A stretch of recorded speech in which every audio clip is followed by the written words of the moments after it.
자, 오늘 우리에게 주시는 하나님의 말씀은요, 잠언서 12장 15절, 우리 한 절 말씀입니다. 잠언 12장 15절 한 절 말씀. 자, 비춰지니까요, 우리 함께 한 목소리를 같이 읽어볼까요? 시작. 미련한 자는 자기 행위를 바른 줄로 여기나 지혜로운 자는 권고를 듣느니라. 아멘. 자, 짧은 말씀이니까 한 번만 더 우리가 읽어보겠습니다. 시작. 미련한 자는 자기 행위를 바른 줄로 여기나 지혜로운 자는 권고를 듣느니라. 아멘. 자, 우리 옆에 분에게 지혜로운 사람이 됩시다.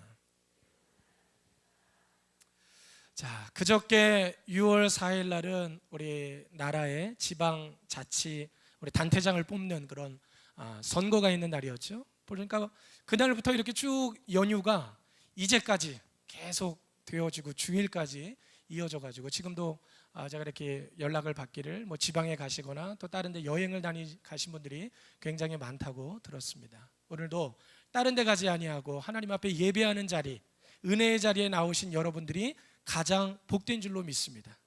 여행 갔다 오면 뭐예요? 여행 갔다 와서 집에 들어올 때 우리는 뭐라 그래요?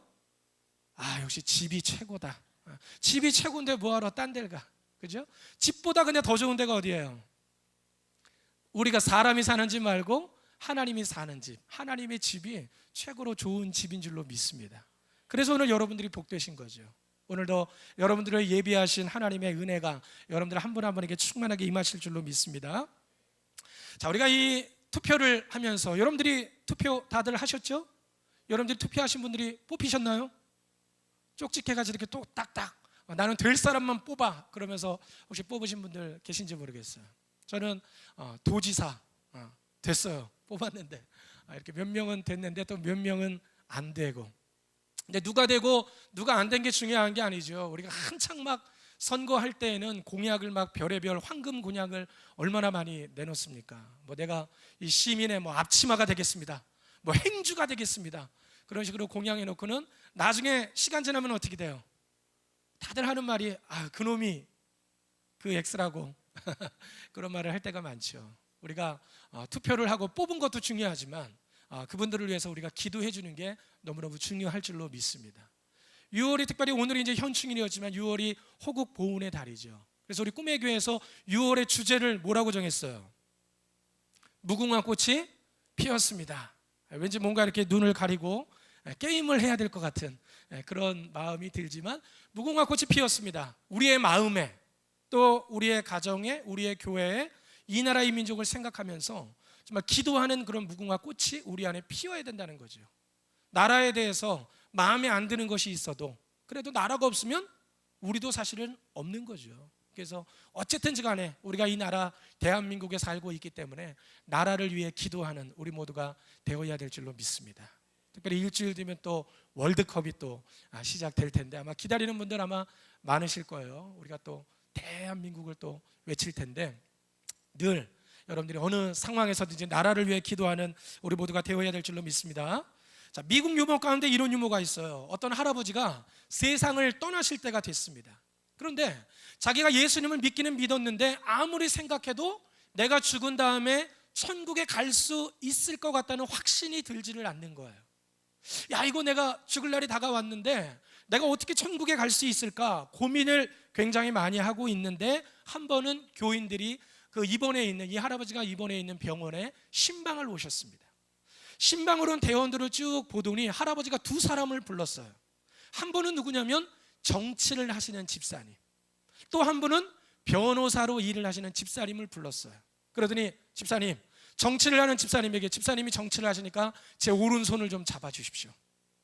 집사님은 변호사로 일하시는데 제 왼손을 좀 잡아주십시오 라고 이야기를 하니까 이 정치인 집사님과 변호사 집사님이 이유도 모르는 채 이 할아버지의 오른손과 왼손을 잡아드렸습니다.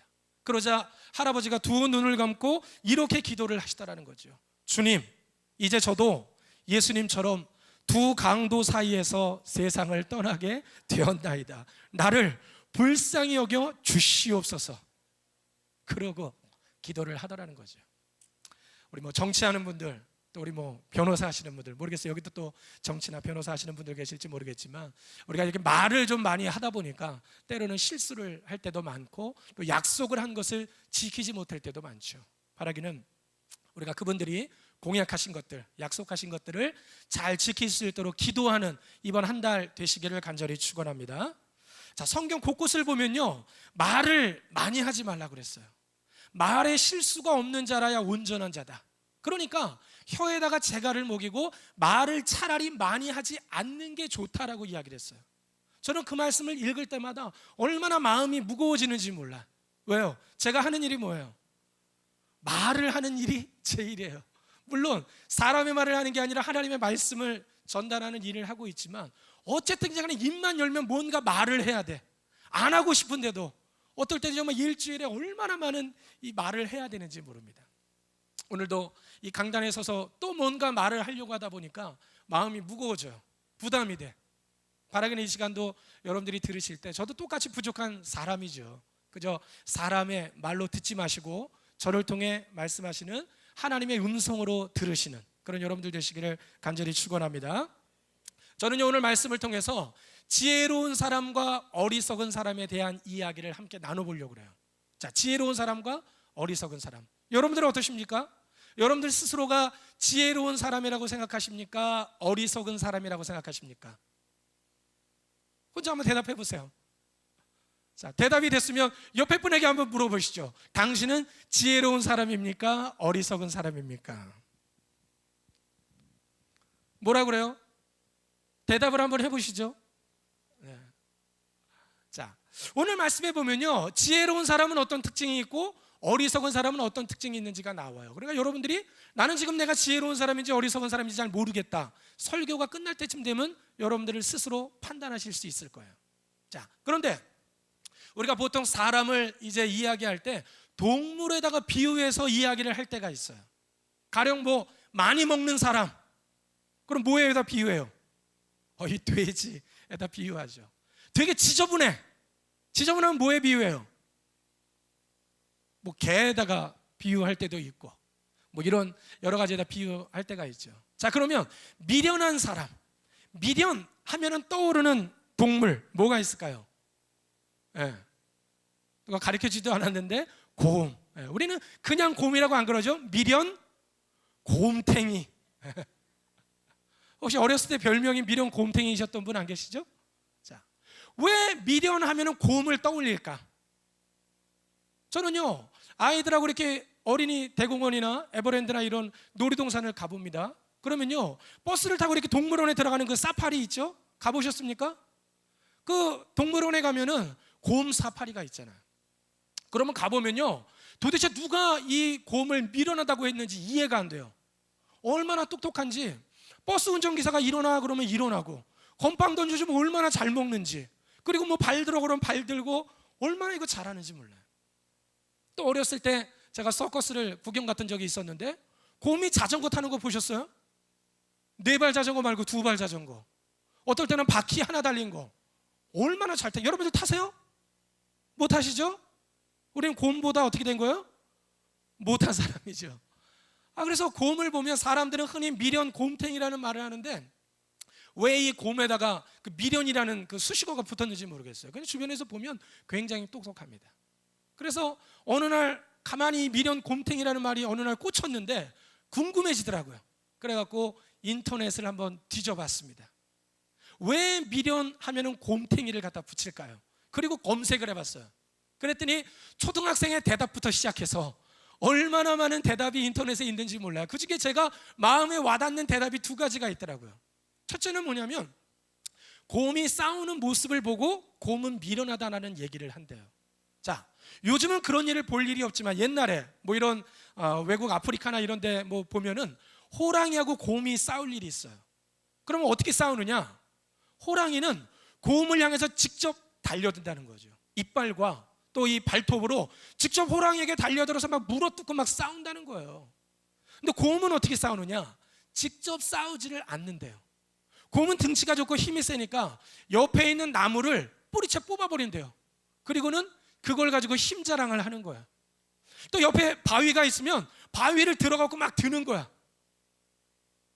그리고는 상대가 이렇게 겁을 먹고 조금 이렇게 막 쫄고 이러면 도망가야 돼. 근데 어떤 동물은 그렇게 힘 자랑을 했는데도 달려드는 동물이 있잖아요. 그러면 그때는 이미 곰이 기운이 빠졌어. 기운이 빠져가지고 싸우지를 못하는 거야. 그리고 곰이 도망간대. 우리 주변에도 그런 분들 있잖아요. 싸우려고 그럴 때 등치 줘갖고 막 이렇게 하는데 정작 허당인 사람들이 있죠. 그래서 곰이 싸우는 걸 보니까 미련하다, 힘 자랑만 하고 겉만 요란하고 실속은 없다. 그래서 곰은 미련한 동물이다. 그리고 거기다 우리가 탱이를 붙여가지고 미련 곰탱이라는 말을 썼다고 그러죠. 저는 그 글을 읽어보면서 진짜 그렇구나. 곰도 미련한데 우리 사람 중에서도 미련한 사람 미련 곰탱이라고 부르잖아요. 사람 중에도 그런 사람들이 있거든요. 겉만 요란해, 막 시끄럽고 막 뭔가 막 겉으로는 막 하는 것 같은데 실제 열매는 맺지 못하는 사람, 실속은 없는 사람이 얼마나 많은지 몰라요. 그래서 우리말 속담에 빈수레가 어떻다고 그래요? 요란하다고 그러죠. 요란하다. 기도할 때에도 신앙생활할 때도 마찬가지입니다. 이따가 여러분들 이제 우리가 통성기도 할 거잖아요. 어떤 분은요 막 기도하는데 막 소리가 얼마나 큰지 몰라, 박수를 또 얼마나 크게 치는지 몰라. 그런데 진짜 그분이 하나님께 집중해서 정말 기도의 줄을 붙잡고 기도하고 있느냐? 어떨 때는 가만히 저희가 뭐 이렇게 안수기도, 목사님들이 안수기도 하잖아요. 안수기도 하면서 이렇게 뭐 들으려고 하는 게 아니라 들릴 때가 있는데 도대체 뭔 소리를 하는지 모르겠어. 그런 분들도 가끔가다 있어요. 바라기는 미련 곰탱이, 소리만 요란하고 겉만 요란하고 실속은 없는 그런 미련한 사람이 아니라 뭔가 확실한 열매를 맺고 기도의 줄을 단단히 붙잡고 기도할 수 있는 그런 저와 여러분들 되시기를 간절히 축원합니다. 두 번째, 왜 미련 곰탱이라는 말이 생겼을까 보니까요, 곰탱이라는 말이 곰에다가 탱이를 붙여서 곰탱이도 있지만 원래 우리말 사전을 보니까 곰탱이라는 우리말 단어가 있더라고요. 여러분 혹시 곰탱이라는 단어 들어보셨어요? 무슨 뜻인지 아십니까? 곰이 잠자는 자리, 거기를 갖다가 곰탱이라고 그러는 거예요. 곰탱이. 그게 우리말 단어에 있더라고요. 곰이라는 동물은요 겨울이 되면 겨울잠 자죠. 평상시에도 이제 이렇게 돌아다닙니다. 돌아다니면 곰이라는 놈은 잠을 잘 때 꼭 자기 그 곰탱이에 와서만 잠을 잔대요. 아무리 멀리 돌아다녔어도, 아무리 뭐 거기에서 어려운 일을 한번 당한 적이 있었어도 이상하게도 곰은 늘 그 자리에 와서만 잔다는 거예요. 그러니까 만약에 누군가 곰을 잡고 싶다, 뭐 곰 발바닥이 탐나든지 뭔가가 탐나서 곰을 잡고 싶다, 그럼 어디를 가면 돼요? 산을 찾아 헤맬 필요가 없다는 거예요. 곰탱이만 찾으면 여기가 곰이 잠자는 곳이구나. 곰탱이만 찾으면 곰탱이에다가 덫을 놓든 곰탱이에 숨어 있으면 그 곰을 잡을 수가 있다는 거죠. 저는 그 얘기를 들으면서 또 이제 이 직업병상 이걸 또 설교로 또 돌려봤죠. 사람도 이런 사람이 있구나. 미련 곰탱이. 어떤 사람이에요? 신앙생활을 10년을 하고 20년을 합니다. 그래갖고 엄청나게 막 교회 부서에서 봉사도 하고 훈련도 많이 받고 뭔가 굉장히 성장한 것 같아요. 그런데 나중에 보면 돌고 돌아서 다시 원점 제자리로 와 있는 사람들이 있더라는 거죠. 알파 코스 받았어요, DMT 훈련 받았어요, 뭐 TD 받았어요. 겉으로 볼 때는 굉장히 신앙이 성장한 것 같아. 집사님 이제 훈련도 많이 받으셨는데 교회에서 봉사 좀 하시죠. 목사님 저 못하는데요. 다시 제자리, 다시 원점으로 와 있는 그런 성도들이 있더라는 거죠. 우리는 그런 사람들을 뭐라 그러는 거예요? 미련 곰탱이 같은 성도. 옆에 분에게 한번 물어보세요. 당신 말은 아니죠? 여러분들 얘기는 아니죠? 우리는 그런 미련 곰탱이 같은 사람이 되면 안 될 줄로 믿습니다. 자, 미련한 사람을 상징하는 동물, 대표적인 게 곰이라면, 지혜를 상징하는 동물 여러 가지가 있겠죠. 특별히 성경에 나오는 동물 중에 한 가지를 한번 얘기해 볼까요? 지혜, 그러면 떠오르는 동물 뭐가 있을까요? 마태복음 10장 16절 말씀.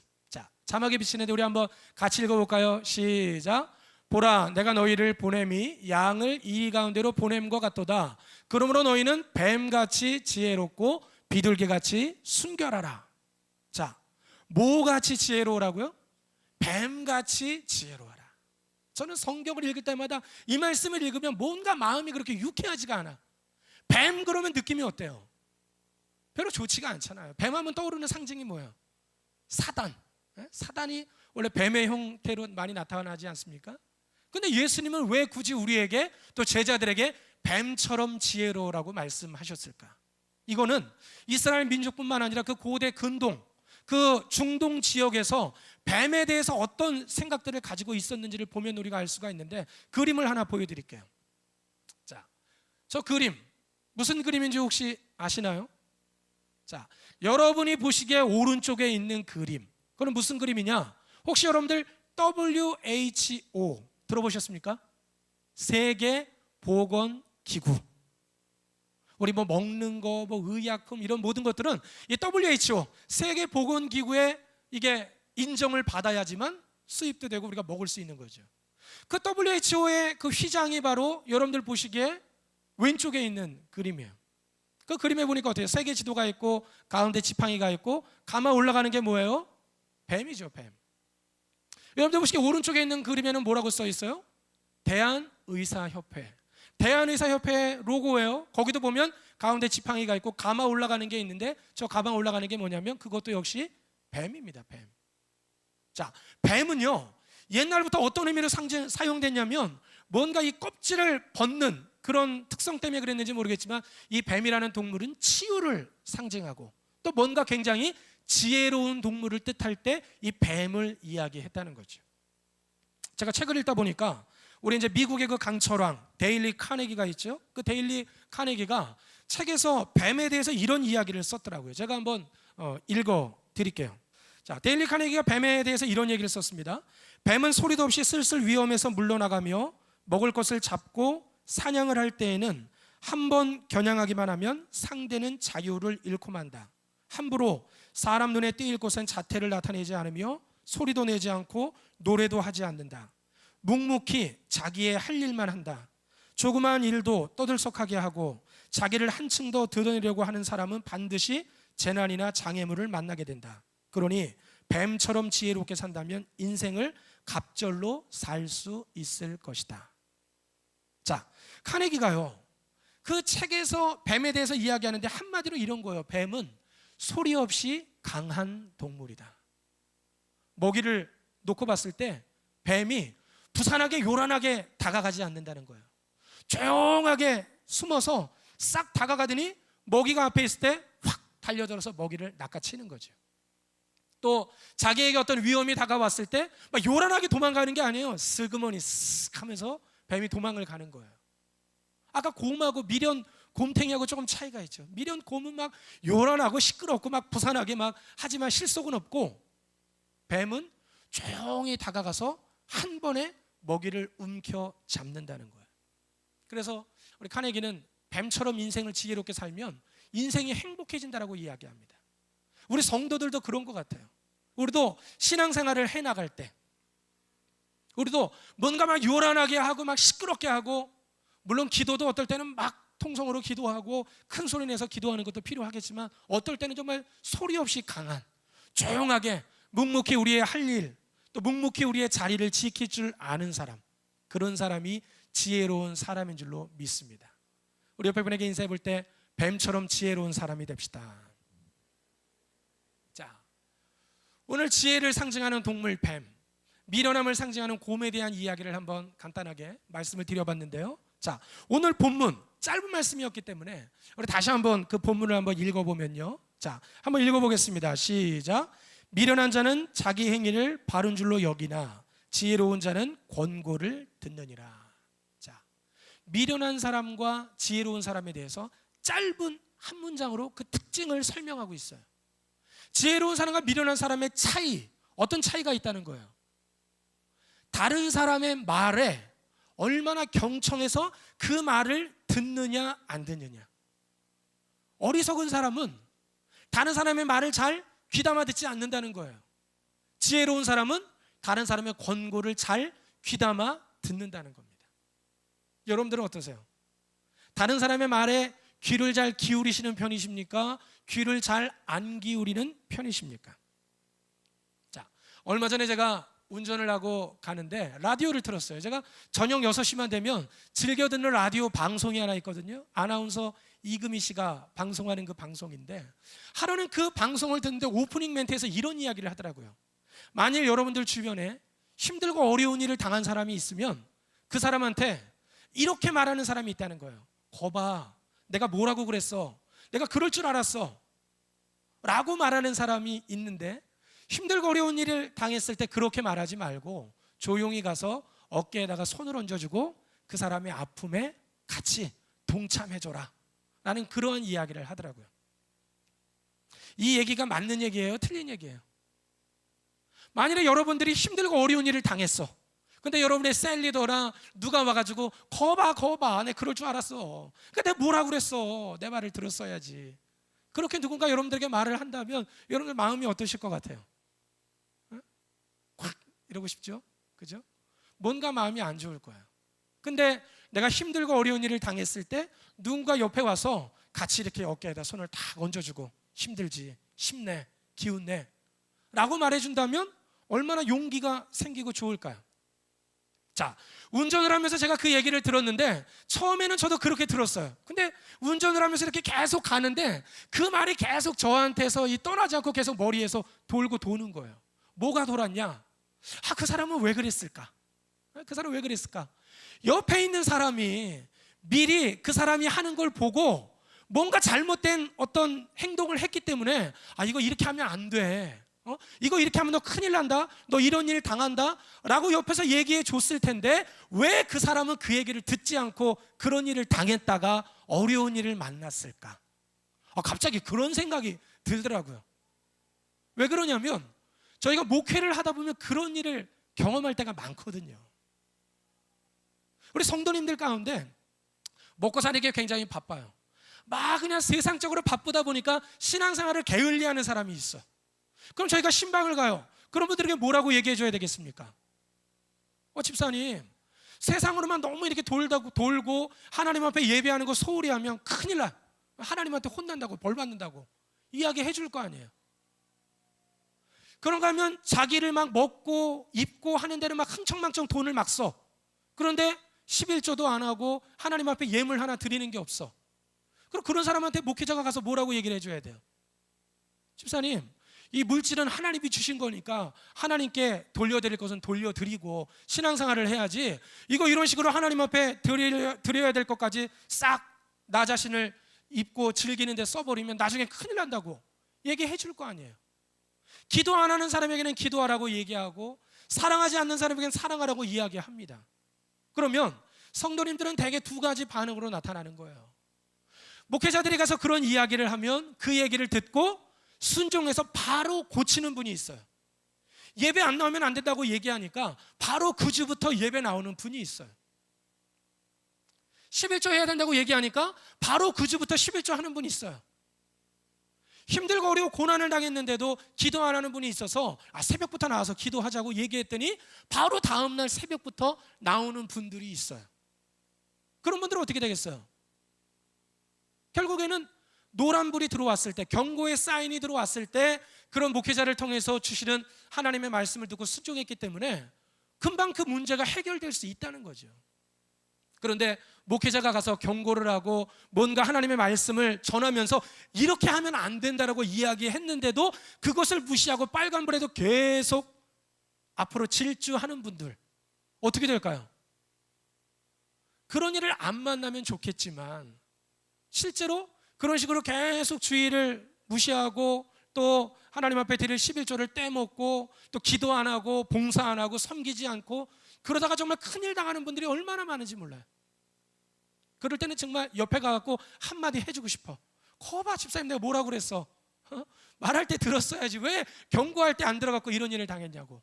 근데 그렇게 말하면 어떻게 되겠어요? 상처받고 교회 떠나시겠죠, 그죠? 그래서 차마 이제 그런 말은 못하고 저희가 위로합니다. 자, 결국은 그렇다는 거예요. 이번에 우리 세월호 사고 때문에 얼마나 많은 사람이 죽었습니까? 근데 세월호 사고가 그냥 우연히 발생한 사고가 아니라고 그러잖아요. 왜 우리가 그 사고를 인재라고 이야기하는 겁니까? 이미 조사를 통해서 다 나왔지만 그 배를 원래 몰던 선장도 그 배를 몰 때마다 이 배가 지금 안전에 위험이 있다고 끊임없이 그 회사 측에다 이야기했다는 거죠. 그리고 그 배에서 일하던 그 항해사나 전직 그 직원들도 계속 자기들이 경고했다는 거예요. 심지어 어떤 직원들은 자기들이 그 배에 대해서 위험하다고 경고했는데 조치를 안 취해주니까 그 회사를 그만둔 사람들도 있었죠. 그러니까 경고의 메시지가 들려왔는데도 그 경고의 메시지를 무시하는 사람들이 있다는 거죠. 야, 모르면 가만히 있어. 우리가 다 알아서 할 거야. 심지어는 구조 과정에서도 그랬죠. 뭐 민간 잠수부들이 와갖고 좋은 의견들도 내고 해군도 와갖고 좋은 의견들도 내는데 그 구조 작업을 앞장섰던 해경이 그 사람들 말을 다 무시해버리는 거예요. 아, 우리가 다 알아서 할 테니까 조용히들 하라고, 뒤로 빠지라고. 그렇다고 어떻게 됐어요? 본인들이 뒤로 빠지게 됐죠. 해경이 해체돼 버리는 일들이 생겼잖아요. 오늘 본문 말씀처럼 다른 사람의 권고는 듣지 않고 자기 생각만 옳다는 거죠. 내가 이제까지 살아왔던 삶의 경험, 내가 이제까지 지내온 것들을 보면 내가 다 알아서 할 수 있다는 거예요. 그러니까 옆에서 떠들지 말고 가만히 있으라는 거예요. 사랑하는 성도 여러분, 여러분들은 어떠십니까? 여러분을 생각해서 말하는 우리 목회자들이나 혹은 다른 리더나 다른 사람들의 말에 귀를 잘 기울이시는 편이십니까? 아니면 그냥 무시하고 여러분의 생각만 맞다고 하시는 편이십니까? 자, 교회 광고를 통해 나가는데 이번에 이제 우리 꿈의 교회 그 가정사역부에서 아버지 학교를 이제 시작을 하죠. 우리 꿈의 교회 자체적으로 시작하는 첫 번째 일기 아버지 학교예요. 자, 목회자들이 이제 우리 아버지 학교 안 하신 분들에게 권면을 합니다. 아버지 학교 한번 해보시라고. 여기 아버지 학교 안 하신 분들 계시죠? 아버지 학교 안 하신 분들은 꼭 좀 한번 해보세요. 얼마나 좋은지 몰라. 그것도 예전에는 5주였는데 4주로 줄었어. 이럴 때 하셔야 돼.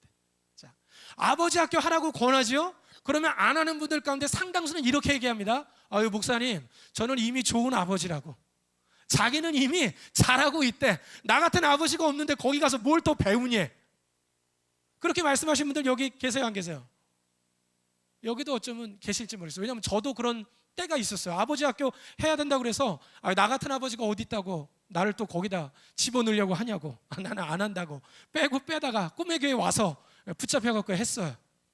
해보니까 좋더라고. 사람들은요, 자기가 옳다고 생각해요. 자기만 다 맞다라고 생각해.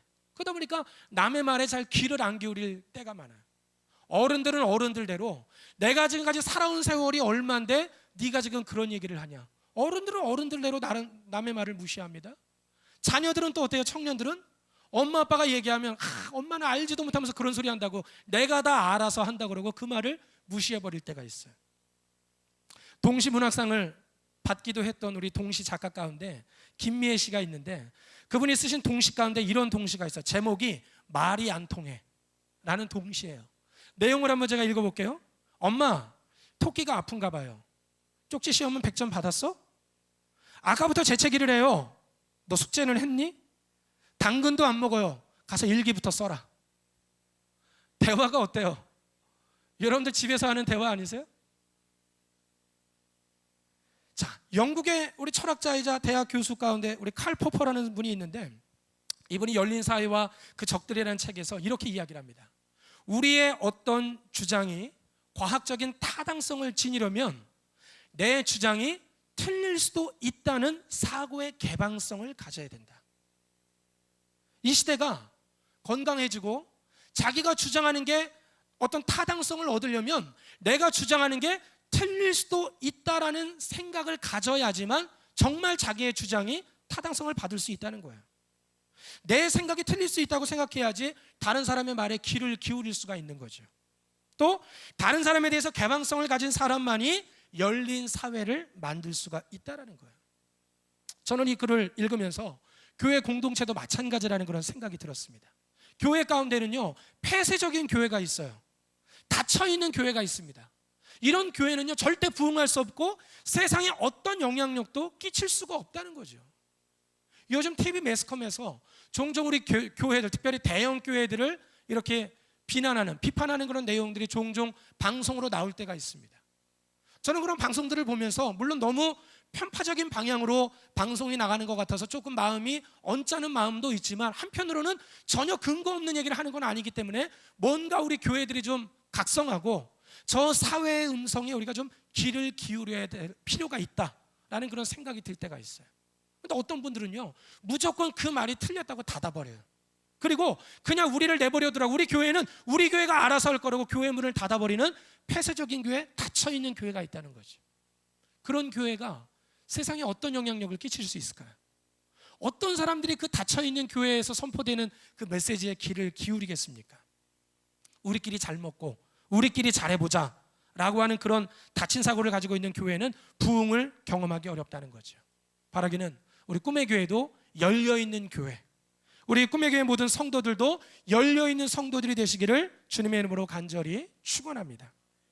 전 세계에 영향력을 끼치는 아주 대단한 민족이 한 민족 있죠.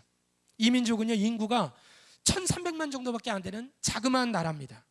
그런가 하면 나라의 땅 면적이 우리나라 경상남북도를 합친 것밖에 안 되는 작은 면적의 나라예요.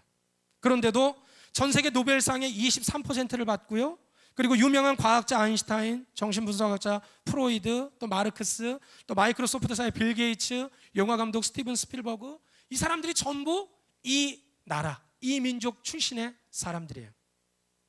어디 나라, 어느 나라 사람이에요? 이스라엘, 유태인들이 바로 이 사람들이죠.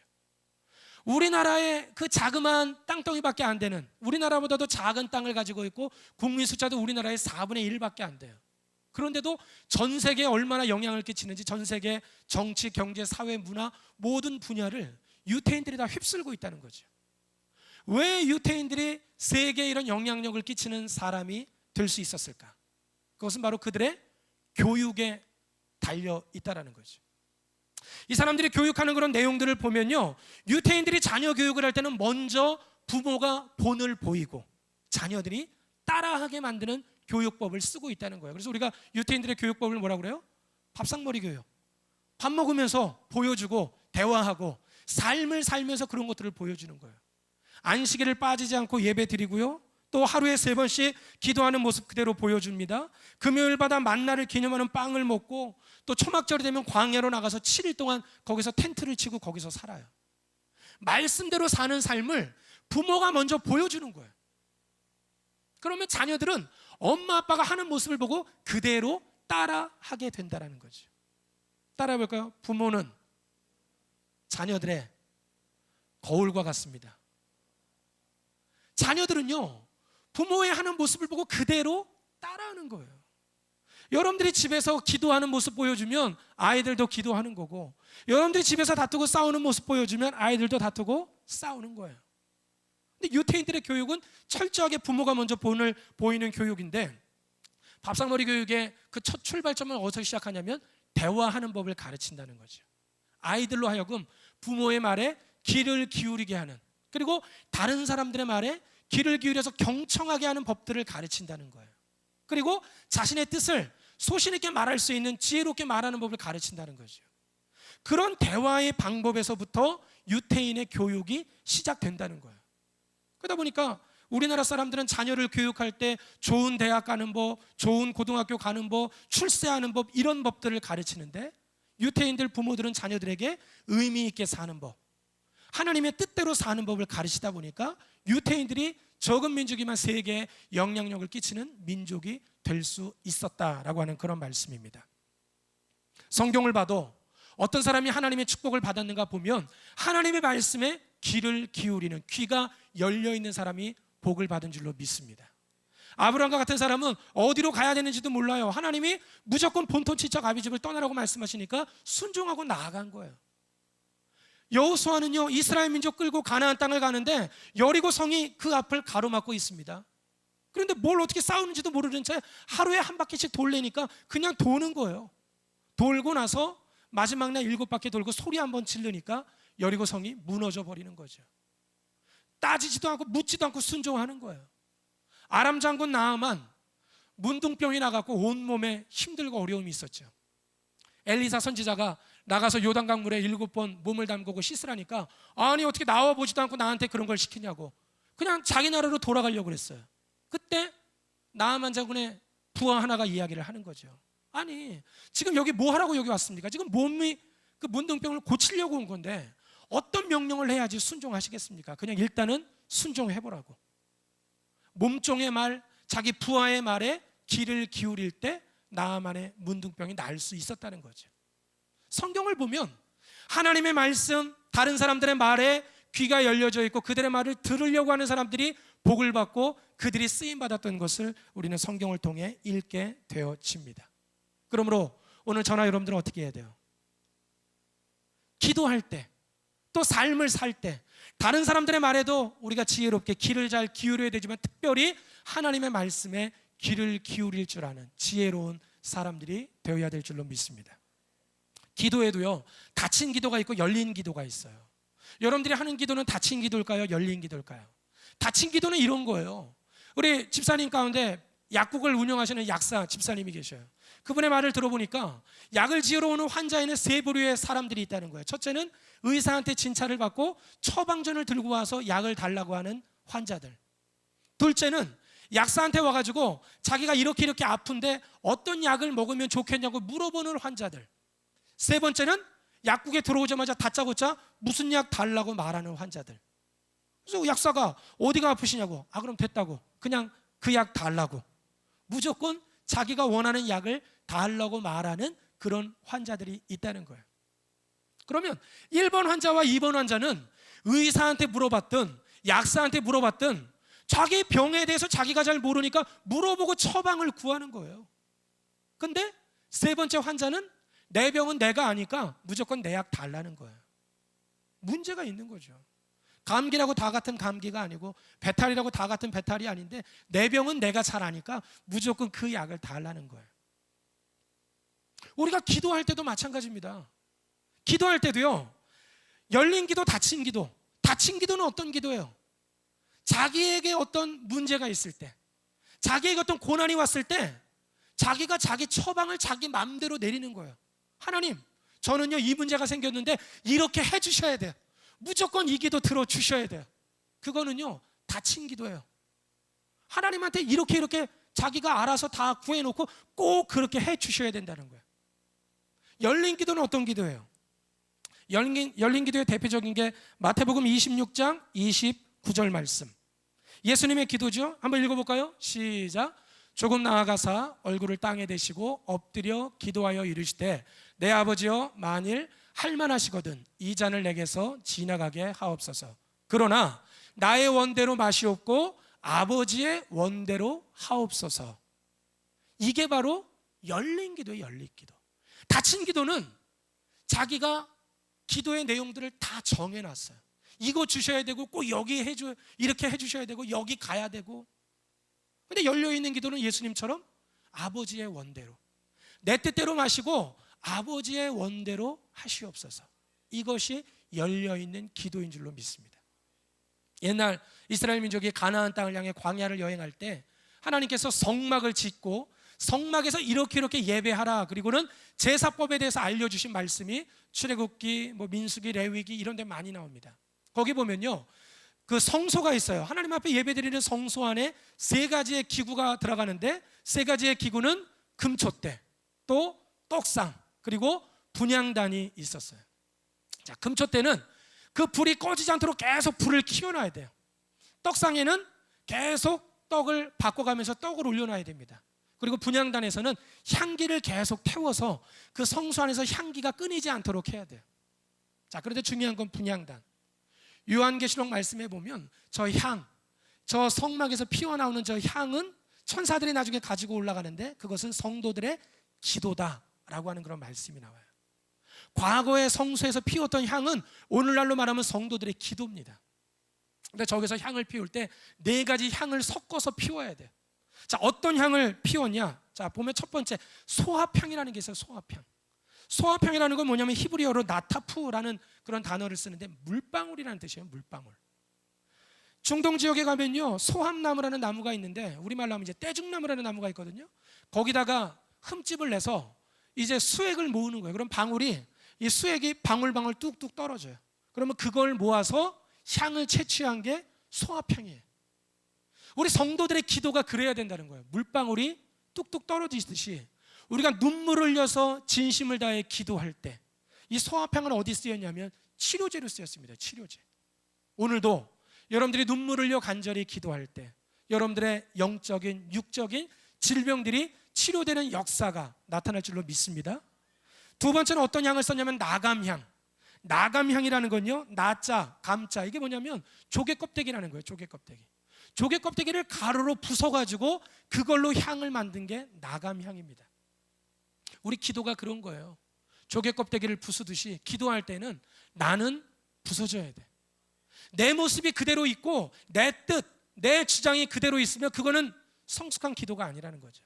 진정한 기도는 내가 가루로 부서져야 돼요. 내가 깨지고 내 주장, 내 생각이 깨어지고 하나님의 뜻이 먼저 나타날 때 그것이 진정한 기도인 줄로 믿습니다. 또 하나는 풍자향. 풍자향은 이게 이제 옛날 우리나라로 따지면 모기불, 모기를 쫓으려고 이렇게 향을 피우잖아요. 그래서 이 풍자향은 벌레를 쫓는데 쓰이는 게 풍자향이에요. 그래서 성막에서 풍자향을 피우면 이 모든 벌레들이 그 냄새를 맡고 도망가는 거죠. 기도는 그런 거예요. 우리가 기도할 때 풍자향이 풍기면 악한 마귀 사단이 여러분의 삶에 공격하려고 다가왔다가 한 길로 왔다가 7길로 도망가는 역사가 나타날 줄로 믿습니다. 거기서 말하는 요지가 그런 거예요. 기도는 결국 내가 눈물을 흘려 기도하는 게 기도고 내가 가루처럼 부서져야지 거기에서 하나님의 뜻이 이루어질 수 있는 것, 그것이 진정으로 하나님이 원하시는 기도다라고 말씀하고 있습니다. 자, 말씀을 정리합니다. 지혜로운 자, 어리석은 사람. 오늘 말씀에서 어리석은 사람은 다른 사람의 말을 잘 듣지 않으려고 하고 자기 생각만, 자기 행위만 다 맞다라고 이야기하는 사람은 어리석은 사람. 지혜로운 사람은 자기 생각, 내 행동이 틀릴 수도 있다라고 생각하고 다른 사람의 권고를 귀담아 들을 줄 아는, 경청할 줄 아는 사람이 지혜로운 사람이다라고 이야기합니다. 저나 여러분은 어떤 사람일까요? 다른 사람의 말에 귀를 잘 기울이는 편인지 그렇지 않은 편인지. 특별히 우리가 기울여야 될 말 중에 최고의 말은 하나님의 말씀에 귀를 기울이는 저와 여러분들이 되어야 될 줄로 믿습니다. 오늘도 닫혀있는 기도로 여러분들이 알아서 처방까지 다 내리고 하나님 이거 주셔야 됩니다 라고 닫힌 기도를 하는 것이 아니라 하나님 저에게 오늘 이런 문제가 있습니다. 하나님 오늘 제가 이런 아픔이 있습니다. 하나님 어떻게 하면 좋을까요? 하나님 어떻게 이 문제를 해결해 주시겠습니까? 하나님의 뜻을 구하고 하나님 앞에 그 질문을 구할 때 하나님은 우리에게 해답을 주시고 하나님은 우리에게 피할 수 있는 길을 열어주실 줄로 믿습니다. 특별히 남의 말에 가장 귀를 잘 기울이는 분, 제가 아는 분 중에 그런 분이 한 분인데 그분이 누구냐? 바로 하나님이십니다. 하나님은요 얼마나 아는 것이 많으시고 얼마나 행하실 수 있는 게 많아요. 그런데 오늘 여기 모여있는 한 분 한 분 여러분들이 하는 모든 기도에 하나님은 일일이 귀를 기울이고 계신다는 거죠. 여러분에게 귀를 기울이시는 하나님처럼 오늘 저나 여러분도 하나님의 음성에 귀를 기울일 수 있는 그런 우리 모두가 다 되시기를 주님의 이름으로 간절히 축원합니다.